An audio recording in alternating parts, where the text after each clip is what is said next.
Hello, welcome to day 3 of what I it in a day. আজ সকালবেলা প্রসাদ খেয়েছিলাম। আমাদের পাড়ায় কালী পুজো হয়েছিল, তাই কালী পুজোরই প্রসাদ সকালবেলা খেয়ে নিয়েছিলাম। অনেক কিছু ছিল, কিন্তু তার মধ্যে পায়েসটা সব থেকে আমার ভালো লেগেছিল। তারপরে একটা ড্রাগন ফ্রুট কেটে দিয়েছিল, হাফ আমি হাফ মা খেয়েছিলাম। তারপর লাঞ্চে ছিল ভাত, ঘি মাছ শাকের বড়া।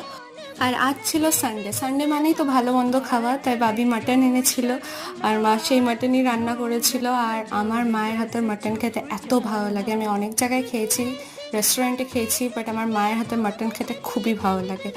তারপরে মা বাড়িতে দই পেতেছিল, সেই দই প্লেটে প্লেটে দিয়ে দিয়েছিল।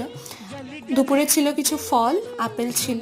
সন্ধ্যাবেলার দিকে একটু খিদে পেয়েছিল, তো মা একটু মাখনা ভেজে দিয়েছিল, সেই মাখনাই খেয়ে নিলাম সন্ধ্যাবেলার দিকে। আর রাত্রেবেলা কালকের মুড়ি ঘন্ট অল্প ছিল, তো মুড়ি ঘন্ট দিয়ে ভাত খেলাম প্রথমে, তারপর অল্প মাংস নিয়ে খাবার শেষ করলাম। আশা করি তোমাদের ভালো লেগেছে।